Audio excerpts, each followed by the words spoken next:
Hello all, welcome to పల్లె కథలు podcast return and narrated by Ram Prakash Reddy. అనగనగా ఒక ఊరిలో సాంబయ్య, లక్ష్మయ్య అనే ఇద్దరు మంచి మిత్రులు ఉండేవారు. వాళ్ళు చిన్నప్పటి నుండి మంచి మిత్రులు. ఊరిలో కూడా ఇద్దరికి మంచి పేరు ఉంది. పెద్దయ్యాక వీళ్ళిద్దరూ ఆ ఊరిలోనే ఒక బిజినెస్ స్టార్ట్ చేస్తారు. అందరికీ వీరంటే మంచి అభిప్రాయం, ఎందుకంటే ఎవరేమడిగినా సహాయం చేస్తారని. బిజినెస్ బాగా జరిగేది. అయితే వీళ్ళిద్దరూ పెళ్ళిడి వయసు వచ్చి సంబంధాలు చూస్తుంటారు. ఒకరోజు లక్ష్మయ్య సుబ్బయ్యతో ఇలా అంటాడు, సుబ్బయ్య, నీతో ఒక మాట చెప్పాలి. చెప్పు మామ. ఇద్దరికి సంబంధాలు కుదిరాయి, పెళ్ళిళ్ళు అవుతున్నాయి. అయితే ఏం లేదురా, చిన్నప్పటి నుండి మనం కలిసి ఉన్నాం, ఎలాంటి గొడవలు లేవు. రేపు మనకు వచ్చేవాళ్ళు ఎలాంటి వాళ్ళు తెలియదు. రే, నాంచకుండా సూటిగా సుత్తి లేకుండా చెప్పు. అదే మామ, నేనేమంటున్నానంటే మనం ఇద్దరం కలిసి ఒకే బిజినెస్ చేస్తున్నాం కదా, మనకు వచ్చే ఆడోళ్ళు ఎలాంటి వాళ్ళో మనకు తెలియదు. కాబట్టి మనం ఎప్పటికీ ఇలాగే ఉండాలంటే ఇంకో బ్రాంచ్ ఓపెన్ చేద్దాం. ఇద్దరం చెరొకటి చూసుకుందాం. నువ్వేమంటావు చెప్పు. ఓరిని, ఇంతేనా? దీనికెందుకు ఇంత నాంచావు? అలా ఇద్దరు చెరో వ్యాపారం పెట్టుకొని పెళ్లి చేసుకొని సంతోషంగా ఉండేవారు. ఒకరోజు సుబ్బయ్య భార్య మళ్ళీ సుబ్బయ్యతో ఇలా అన్నది, బావా, ఆ లక్ష్మయ్యకు మనకంటే బాగా జరుగుతుందంట కదా వ్యాపారం. ఊర్లో అందరూ అంటుంటే విన్నాలే బావా. సర్లే, మళ్ళీ మేమిద్దరం ఒకటే కదా, ఎవరికి జరిగితే ఏమి? ఆ రోజు రాత్రి ఎందుకో దాని గురించి ఆలోచిస్తుంటాడు మన సుబ్బయ్య. మరుసటి రోజు ప్రొద్దున్నే ఊర్లో ఉన్న పెద్ద మనుషులు సుబ్బయ్య, లక్ష్మయ్యను పిలుస్తారు. అందులో ఒకరు, ఈసారి పంచాయతీ ఎన్నికలకు మీ ఇద్దరు నిలబడాలి అంటారు. అప్పుడు లక్ష్మయ్య, క్షమించండి, మేమిద్దరం ఒకరికొకరు పోటీగా చాలా కష్టమండి. అందుకు ఊర్లో వాళ్ళందరూ, మీ ఇద్దరిలో ఏ ఒక్కరు వచ్చినా మన ఊరు బాగుపడుతుందని ఊర్లో అందరూ బలవంతం చేయగా ఒప్పుకుంటారు. ఆ రోజు రాత్రి లక్ష్మయ్య సుబ్బయ్య ఇంటికి వచ్చి ఇలా అంటాడు, సుబ్బయ్య, అక్కడ వాళ్ళంతా ఏదో బలవంతం చేస్తే ఒప్పుకున్నాను, కానీ మన ఇద్దరిలో ఎవరు వచ్చినా ఒకటే అని వాళ్ళకు తెలియట్లే. నేను తప్పుకుంటాను, నువ్వు మాత్రమే నిలబడు. వెంటనే సుబ్బయ్య, లక్ష్మయ్య, మనం ఊరుకు కట్టుబడి ఉండాలి. ఏం కాదు, ఇద్దరం పోటీ చేద్దాం, ఎవరు గెలిస్తే ఏమి?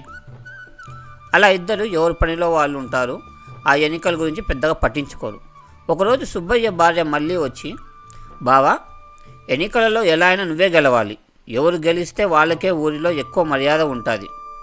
అందరిలో ఒకరిలా ఉండడం వేరు, పంచాయతీగా గౌరవం సంపాదించడం వేరు. సుబ్బయ్య దీని గురించి బాగా ఆలోచించాడు. ప్రజలకు బాగా సహాయం చేసి వాళ్ళ మనసు గెలిచి ఎన్నికల్లో గెలవాలనుకుంటాడు. అలా ఒకరోజు, రమణయ్య, మొన్ననే పంట వచ్చిందంట కదా, ఇదిగో ఈ డబ్బు తీసుకో, కాస్త సహాయంగా ఉంటుంది. రమణయ్య అది చూడగానే ఎంతో కృతజ్ఞత అవుతాడు. ఇంకో రోజు అదే ఊరిలో ఉన్న గణేష్ దగ్గరికి వెళ్తాడు మన సుబ్బయ్య. గణేష, నీ కొడుకుని పై చదువులకు పట్నంకి పంపిస్తున్నావని విన్నాను. ఇదిగో ఈ డబ్బు తీసుకో, అక్కడ బాబుకి ఖర్చులకు పుస్తకాలకు పనికొస్తుంది. అది చెప్పగానే గణేష్ సుబ్బయ్య కాళ్ళ మీద పడి ఏడుస్తూ, మీలాంటి వాళ్ళు మన ఊరికి చాలా అవసరం అంటాడు. అందుకు సుబ్బయ్య చాలా ఆనందిస్తూ గర్వంగా ఇంటికి వెళ్తాడు. మరుసటి రోజు ఉదయం రమేష్ అనే వ్యక్తి సుబ్బయ్య ఇంటికి వచ్చి పెళ్లి కార్డు ఇస్తాడు. అది ఇవ్వగానే సుబ్బయ్య మల్లిని పిలిచి కొత్త పట్టు చీర, కొంత ధనం ఇస్తాడు. అది స్వీకరించిన రమేష్ ధన్యుడు అయిపోతాడు. ఇలా అందరికీ సేవలు చేస్తుండగా ఎన్నికల రోజు రానే వచ్చింది. అందరూ ఓటు వేస్తున్నారు. సుబ్బయ్య, లక్ష్మయ్య ఇద్దరు కలిసి ఒక చోట కూర్చొని ఊరు సమస్యల గురించి మాట్లాడుకుంటున్నారు. అది చూసిన ప్రజలు, ఇలాంటి సన్నివేశం ఎక్కడన్నా చూస్తామా, అసలు చూడగలమా అని మాట్లాడుకుంటుంటారు. ఎన్నికలు అయిపోయి కౌంటింగ్ అయిన తర్వాత లక్ష్మయ్యని గెలుపు అభ్యర్థిగా ప్రకటిస్తారు. సుబ్బయ్య మరియు తన మళ్ళీ షాక్ అవుతారు. అసలు ప్రచారం చెయ్యలేదు, బయట తిరగలేదు, లక్ష్మయ్య ఎలా గెలిచాడని సుబ్బయ్యకి ఏం అర్థం అవ్వదు. అలా కొద్ది రోజుల తర్వాత రమణయ్య పంట బాగా జరిగాక సుబ్బయ్యని కలవనికి ఇంటికి వచ్చి ఒక మూట ధాన్యం ఇచ్చి ఇలా అంటాడు, సుబ్బయ్య అన్న, మీరిచ్చిన ధనంకి అలాగే మీ స్నేహితుడు చేసిన సహాయంకి ఇది మా తరపున నుండి కానుకగా తీసుకోండి అన్నారు. అలా అనగానే సుబ్బయ్య మనసులో లక్ష్మయ్య ఏం సహాయం చేశాడు అని అనుకుంటాడు. ఇంతలో రమణయ్య, అసలు నేను అన్ని ఆశలు వదిలేసిన టైంకి మీ లక్ష్మయ్యనే కదా నాకు పంట చేసుకోవడానికి కావాల్సిన సహాయం చేశాడని చెప్పాడు. ఆ రోజంతా అదే ఆలోచించిన సుబ్బయ్య గణేష్ దగ్గరికి వెళ్ళి, లక్ష్మయ్య ఎంత ఇచ్చాడు మీ బాబు చదువుకి అని అడగ్గా, అసలు పట్నంలో చదువుకోనికి అక్కడ సీటు ఇప్పించింది, అక్కడ కాలేజ్ మేనేజ్మెంట్తో మాట్లాడింది అంతా మన లక్ష్మయ్యే కదా అని అన్నాడు గణేష్. అది వినగానే అటు నుండి వెళ్తుండగా రమేష్ కూతురు స్వప్న కనపడగా, ఎలా ఉన్నావమ్మా, నీ భర్త బాగానే చూసుకుంటున్నాడా అని అడిగాడు మన సుబ్బయ్య.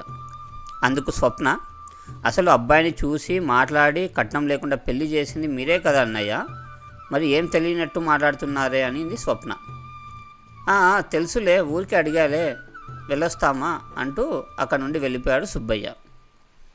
అవన్నీ చూసిన సుబ్బయ్యకి ఒకటి అర్థమైంది, సహాయం అంటే మనకు తోచినప్పుడు తోచినంత ఇవ్వడం కాదు, ఎదుటి వారికి అవసరమైనప్పుడు అవసరమైనంత సహాయం చేయడం అని. మళ్ళీ ఇంకో కథతో మళ్ళీ కలుద్దాం.